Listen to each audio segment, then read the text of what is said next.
With the games gods play, the title is very apt because that's exactly what's happening. So the background to it is that the gods got really sick of Zeus being in charge because he's a jerk. And so they had a huge war and eventually even leveled Olympus. And that devastated them so much that they stopped fighting and decided that what they were going to do was every 100 years hold something called the Crucible, where each of the pantheon gods picks a mortal to play in their stead in a series of games. And each of those pantheon gods also comes up with one of the games that's played. And then the winner, the mortal winner of that, whoever their, god or goddess that they were representing is, that god or goddess becomes the ruler of Olympus for the next 100 years. So you are, changing out. Now the mortals also have some things that they get to win, so it gives them incentive to win. But I think the bigger incentive is not to die because most of the games are pretty dangerous. And I had so much fun coming up with the different challenges for this because not only am I creating challenges that I tried to really think about that particular god, what their powers were, what their kind of, focus was, or where, what they liked the most, but I also put the gods into four groups, and so that it put the champions into four groups. And there's one group that they value intellect and mind. There's one group that values strength. There's one group that values courage. There's one group that values heart. And so then you also have those values that you're thinking of as you go through the challenges as they're figuring those out. And I had, to make them as deadly as possible. That was also really fun. So I had been fascinated by the Greek gods since I was a kid. I think it started out with Clash of the Titans, the movie, the original movie, not the 2000s movie, with Harry Hamlin of Dust, and I still love that movie.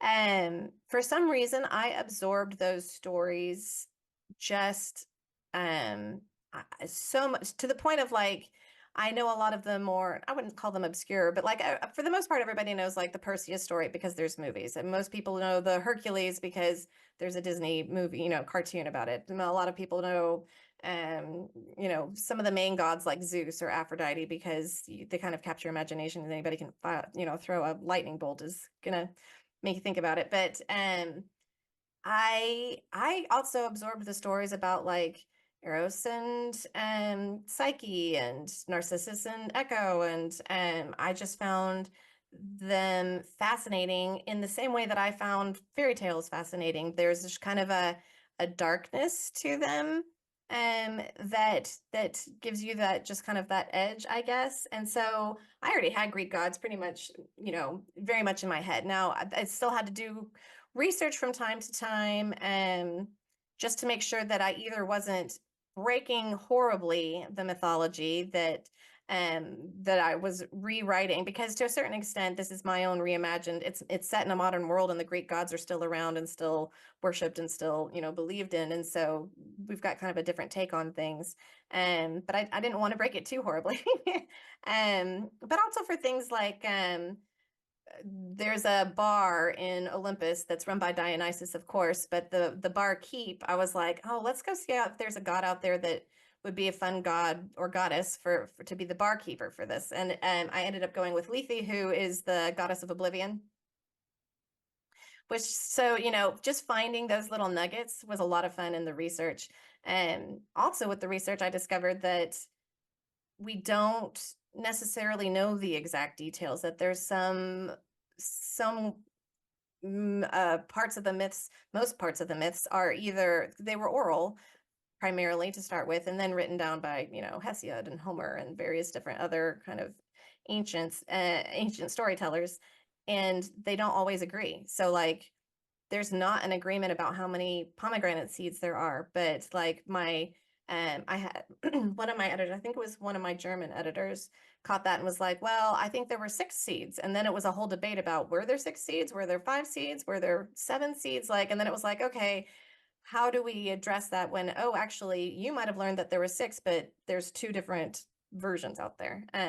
So I try to address that with things like Hades frequently says, yeah, humans get it wrong all the time. And then it's like, okay, I can move on with my version of this. The Order of Thieves in this world is set up almost like a corporation of thieves, where they take in children for mostly so that the parents can pay off debt. So the children are working off the debt. So they're not, permanently there, but sometimes it might take longer to work off the debt than others. And they train them. They train that they figure out, they put them through a training, they figure out what they're good at, and then they become various different kinds of thieves. There's lots of different, obviously, thieves out there. Pickpockets versus people who break into, banks or jewelry heists or cat burglars, lots of different skill sets, I should say. So they figure out what your skill set is. Unfortunately for Lyra, who is the main character of the story, we see this whole story through her eyes in the games Gods play. Her parents gave her over to the Order of Thieves to pay off a debt, but she's been cursed essentially to be unlovable. She can't be loved. So I think she assumes that it was much easier for her parents to kind of pass her off than it would have been maybe for other parents, just because there's that curse that's in play. So she's quite lonely. But also because of that curse, it's made her so that she really can't connect with people. And even though I would say thieves probably don't necessarily connect like other humans, because they're going to be, less trustful, for instance. It's made it so that nobody really wants to play with her. And so that's why she's ended up as a clerk, just basically a paper pusher who maybe does a little bit of the logistics and makes sure that she gathers the loot when it comes in. And so it's not the most glamorous of jobs. We lived for 10 years in the Sacramento area, and we went to San Francisco as much as we could get out there. Actually, we loved all of Northern California. But that city, for whatever reason, has really just captured my fancy. It's one of my favorite cities in the world. There's something about how the setting itself, and just surrounded by water, but also among the mountains, and the way the hills form the city, but across the Golden Gate Bridge is just natural beauty. And so I could really picture Zeus's temple sitting on top of in the book, it's called the Minos Headlands, but the Marin Headlands, across the Golden Gate. So to me, it's just kind of such an interesting setting that it made it easy to kind of pop it there. And I like to use settings that are kind of favorites of mine when I can, especially since then I've been there and I can incorporate those details into the excuse me, into the writing. For that one, I mentioned the bridge, obviously. We really get more into the Thieves' Den, which is actually underground, which I did discover that San Francisco does have underground tunnels that people go under there and do lots of graffiti. And so I did incorporate like the graffiti into the tunnels. And so it's, one of those things that you can kind of explore if you're brave, um, which is why I wanted to set the Den of Thieves in there. Probably as I return to the world, we'll get more into it. But we spend only actually a little time in San Francisco before she is whisked away to Olympus. And then we get to go to lots of other different locations actually throughout the world.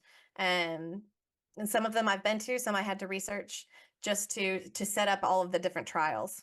Fingal's Cave is one of those. That's where Poseidon's trial is, which is a really, really cool cave it's right between Ireland and Scotland, and it is part of a mythology about, and I'm going to butcher the pronunciations, I'm sure, about these Irish gods that kind of it's like they're stepping stones, and that I tried to incorporate in there. And so I have it that like Poseidon got permission from these gods to use this for his trial.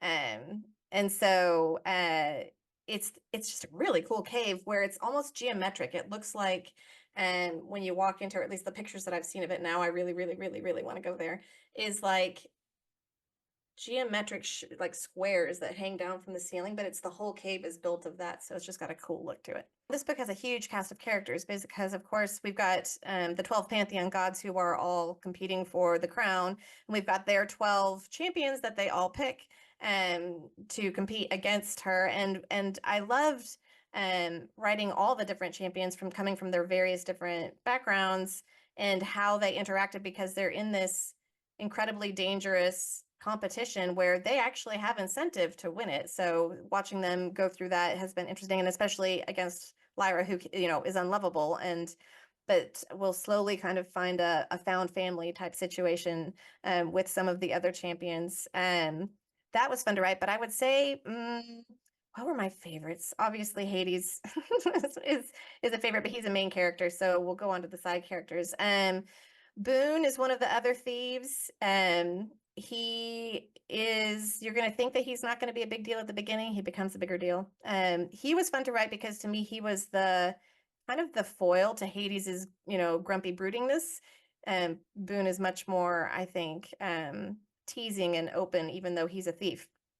So that was fun to write that foil and just what their dynamic is. I really enjoyed writing Charon and Cerberus. I have realized that I must have a thing for dangerous pets because this is, I think, the third time I've written a dangerous pet into a series, but I couldn't not write Cerberus, so I had a lot of fun. He has multiple personalities because he's got three heads, so three different personalities. So yeah, I had a lot of fun with him.